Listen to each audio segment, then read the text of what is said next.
जय श्री राम, हर हर महादेव। आइए जानते हैं हरितालिका तीज व्रत कथा के बारे में। श्री सूत जी कहते हैं, मंदार की माला से जिन पार्वती जी का केश पास अलंकृत है और मुंडों की माला से जिन शिव जी की जटा अलंकृत है। जो पार्वती जी दिव्य वस्त्र धारण किए हैं और जो शिव जी दिगंबर यानी कि नंगे हैं, ऐसे श्री पार्वती जी तथा शिव जी को प्रणाम करता हूँ। रमणी कैलाश पर्वत के शिखर पर बैठी हुई श्री पार्वती जी कहती हैं, हे महेश्वर, हमें कोई गुप्त व्रत या पूजन बताइए जो सब धर्मों से सरल हो, जिसमें परिश्रम भी कम करना पड़े लेकिन फल अधिक मिले। हे नाथ, यदि आप मुझ पर प्रसन्न हो तो यह विधान बताइए। हे प्रभु, किस तप, व्रत या दान आदि से मध्य और अंत रहित आप जैसे महाप्रभु हमको प्राप्त हुए। शिव जी बोले, हे देवी, सुनो, मैं तुमको एक व्रत जो मेरा सर्वस्व और छिपाने योग्य है लेकिन तुम्हारे प्रेम के वशीभूत होकर मैं तुम्हें बतलाता हूँ। जैसे नक्षत्रों में चंद्रमा, ग्रहों में सूर्य, वर्णों में ब्राह्मण, देवताओं में विष्णु भगवान, नदियों में गंगा, पुराणों में महाभारत, वेदों में सामवेद और इंद्रियों में मन श्रेष्ठ है। सब पुराण और वेदों का सर्वस्व जिस तरह कहा गया है, मैं तुम्हें एक प्राचीन व्रत बतलाता हूँ। एकाग्र मन से सुनो। जिस व्रत के प्रभाव से तुमने मेरा आधा आसन प्राप्त किया है वह मैं तुम्हें बतलाऊंगा, क्योंकि तुम मेरी प्रियसी हो। भाद्रपद मास में हस्त नक्षत्र से युक्त शुक्ल पक्ष की तृतीया तिथि को उसका अनुष्ठान मात्र करने से स्त्रियां सब पापों से मुक्त हो जाती है। हे देवी, तुमने आज से बहुत दिनों पहले हिमालय पर्वत पर इस व्रत को किया था। यह वृतांत मैं तुमसे कहूंगा। पार्वती जी ने पूछा, हे नाथ, मैंने क्यों यह व्रत किया था, यह सब आपके मुख से सुनना चाहती हूँ। शिव जी ने कहा, भारतवर्ष के उत्तर की ओर एक बड़ा रमणीक और पर्वतों में श्रेष्ठ हिमवान नामक पर्वत है। उसके आसपास तरह तरह की भूमियां हैं। तरह तरह के वृक्ष वृक्ष उस पर लगे हुए हैं। नाना प्रकार के पक्षी और अनेक प्रकार के पशु उस पर निवास करते हैं। वहां पहुंचकर गंधर्वों के साथ बहुत से देवता, सिद्ध, चारण, पक्षीगण सर्वदा प्रसन्न मन से विचरते हैं। वहां पहुंचकर गंधर्व गाते हैं, अप्सराएं नाचती हैं। उस पर्वतराज के कितने ही शिखर ऐसे हैं कि जिनमें स्फटिक, रत्न और वैदूर्य मणि आदि की खानें भरी हैं। यह पर्वत ऊंचा तो इतना अधिक है कि मित्र के घर की तरह समझकर आकाश का स्पर्श किए रहता है। उसके समस्त शिखर सदैव हिम यानी कि बर्फ से आच्छादित रहते हैं और गंगा जल की ध्वनि सदा सुनाई देती रहती है। हे पार्वती, तुमने बाल्यकाल में उसी पर्वत पर तपस्या की थी। 12 वर्ष तक तुम उल्टी टंग कर केवल धुआं पीकर रही। 64 वर्ष तक तुमने सूखे पत्ते खाकर रही। माघ मास में तुम जल में बैठी रहती और बैसाख की दोपहरिया में पंचाग्नि तापती थी। श्रावण के महीने में जल बरसता तो तुम भूखी प्यासी रहकर मैदान में बैठी रहती थी। तुम्हारे पिता इस तरह के कष्ट सहन को देखकर बड़े दुखी हुए। वे चिंता में पड़ गए कि मैं अपनी कन्या किसको दूं। उसी समय नारद जी वहां आ पहुंचे। मुनि श्रेष्ठ नारद जी उस समय तुम्हें देखने गए थे। नारद जी को देखकर गिरि ने अर्घ्य पाद्य, आसन आदि देकर उनकी पूजा की और कहा, हे स्वामी, आप किस लिए आए हैं? मेरा अहोभाग्य, आपका आगमन मेरे लिए अच्छा है। नारद जी ने कहा, हे पर्वतराज, सुनो, मैं भगवान विष्णु का भेजा हुआ आपके पास आया हूँ। आपको चाहिए कि यह कन्या रत्न किसी योग्य वर को दे। भगवान विष्णु के समान योग्य वर ब्रह्मा, इंद्र और शिव, इनमें से कोई नहीं है। इसीलिए मैं यही कहूंगा कि आप अपनी कन्या भगवान विष्णु को ही देवें। हिमवान ने कहा, भगवान विष्णु स्वयं मेरी कन्या ले रहे हैं और आप यह संदेश लेकर आए हैं तो मैं उन्हें अपनी कन्या अवश्य दूंगा। हिमवान की इतनी बात सुनकर मुनिराज नारद आकाश में विलीन हो गए। वे पीताम्बर, शंख, चक्र और गदाधारी भगवान विष्णु के पास पहुंचे। वहां हाथ जोड़कर नारद जी ने भगवान विष्णु से कहा, देव सुनिए, मैंने आपका विवाह पक्का करा दिया। उधर हिमवान ने पार्वती के पास जाकर कहा कि हे पुत्री, मैंने तुम्हें भगवान विष्णु को दे डाला। तब पिता की बात सुनकर तुम बिना उत्तर दिए ही अपनी सखी के घर चली गई। वही जमीन पर पड़कर तुम बड़ी दुखी होती हुई विलाप करने लगी। तुमको इस तरफ विलाप करते देख एक सखी ने पास आकर कहा, हे देवी, तुम क्यों इतनी दुखी हो? इसका कारण बताओ। तुम्हारी जो कुछ इच्छा होगी मैं यथाशक्ति उसको पूरा करने की चेष्टा करूंगी।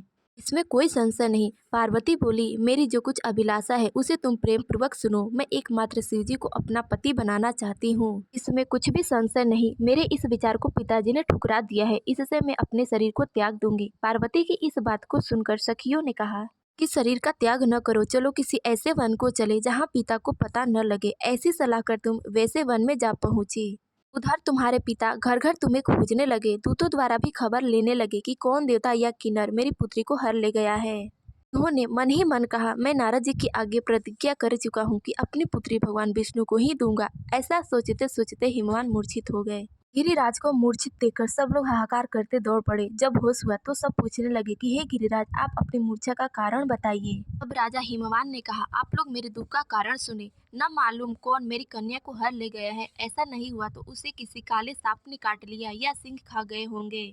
हाय हाय, मेरी बेटी कहाँ गई? किसी दुष्ट ने मेरी पुत्री को मार डाला। ऐसा कह वे वायु के झोंके से कांपते हुए वृक्ष वृक्ष के समान कांपने लगे। इसके बाद हिमवान तुम्हें वन वन खोजने लगे। वह वन भी सिंह, भालू, हिंसक जंतुओं से बड़ा भयानक हो रहा था।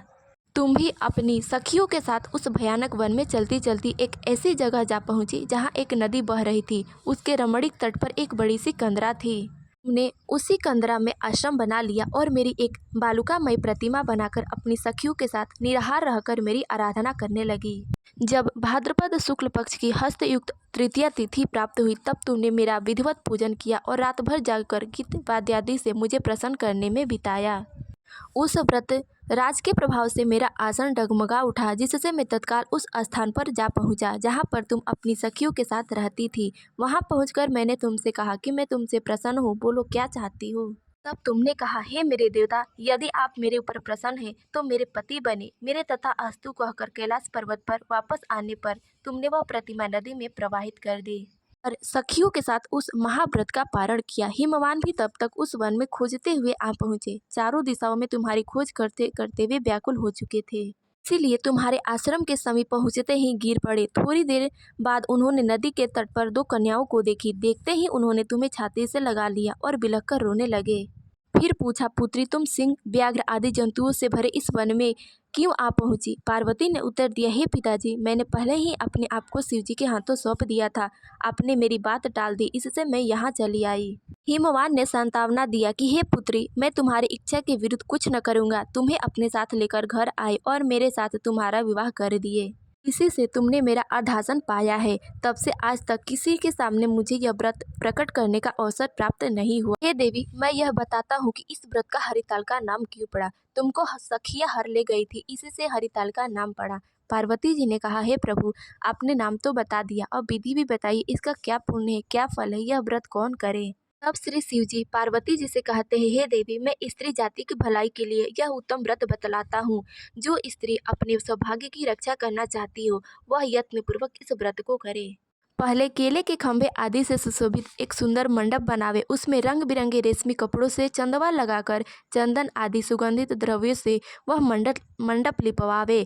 फिर शंख, भेरी, मृदंग आदि बजाते हुए बहुत से लोग एकत्रित होकर तरह तरह के मंगलाचार करते हुए उस मंडप में पार्वती जी तथा शिव जी की प्रतिमा स्थापित करें। उस रोज दिन भर उपवास कर बहुत से सुगंधित फूल, गंध और मनोहर धूप, नाना प्रकार के नैवेद्य आदि एकत्र कर मेरी पूजा करें और रात भर जागरण करें। साथ ही नारियल, सुपारी, जमीरी, नींबू, लौंग, अनार, नारंगी आदि जो जो फल प्राप्त हो सके उन्हें इकट्ठा कर ले। उस ऋतु में जो फल तथा फूल मिल सके विशेष रूप से रखे।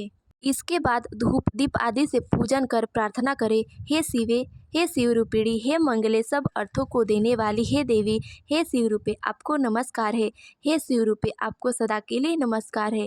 हे ब्रह्म रूपिणी, आपको नमस्कार है। हे जगदादात्री, आपको नमस्कार है। हे सिंह वाहिनी, संसार के भय से भयभीत मुझ दिन की रक्षा करो।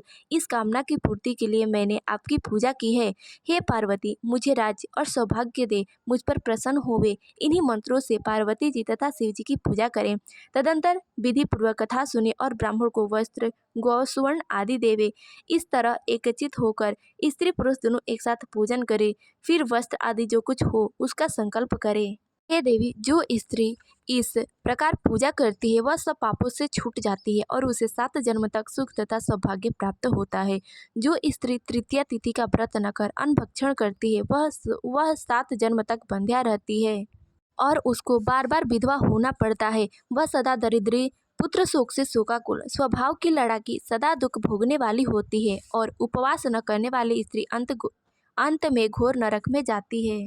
तीज को अन्न खाने से सुकरी, फल खाने से बंदरिया, पानी पीने से जोग, दूध पीने से सापिन, मांसाहार करने से बाघिन, दही खाने से बिल्ली, मिठाई खाने से चींटी और सब खाने से मक्खी होती है। उस रोज सोने से अजगरी और पति को धोखा देने से मुर्गी होती है। इसीलिए हर स्त्रियां व्रत अवश्य करे।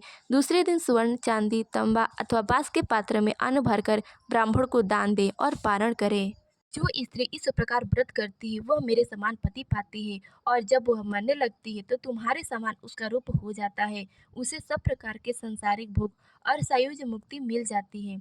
इस हरितालिका की व्रत कथा मात्र सुन लेने से प्राणी को 1000 अश्वमेध और सैकड़ों वाजपेय यज्ञ करने का फल प्राप्त होता है। हे देवी, मैंने यह सब व्रतों में उत्तम व्रत बतलाया है जिसके करने से प्राणी सब पापों से छूट जाता है। इसमें कुछ भी संशय नहीं है। से बोलो शंकर भगवान की जय, पार्वती मैया की जय। तो यह थी तीज व्रत कथा। मिलते हैं अगले वीडियो में। तब तक के लिए जय श्री राम, हर हर महादेव।